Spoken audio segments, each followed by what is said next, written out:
अल्लाह ताला के आखिरी नबी हज़रत मोहम्मद मुस्तफ़ा सल्लल्लाहु ताला अलैहि वसल्लम का फरमान आली शान है। बेशक अल्लाह पाक जालिम को मोहलत देता है, फिर जब पकड़ फरमाता है तो उसे छोड़ता नहीं।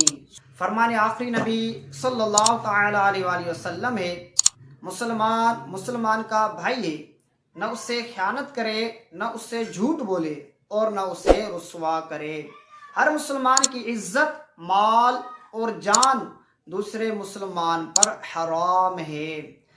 फरमान मुस्तफ़ा सल्लल्लाहु ताला अलैहि वसल्लम है, जब तुम ये देखो कि अल्लाह पाक किसी बंदे को उसकी पसंद की तमाम चीज़ें अता कर रहा है, लेकिन उस बंदे का हाल ये है कि वो अल्लाह पाक की नाफरमानी पर कायम है, तो ये उसके हक में अल्लाह की तरफ से ढील है। सल्लु अलल हबीब सल्लल्लाहु ताला अला मुहम्मद सल्लल्लाहु ताला अलैहि वसल्लम।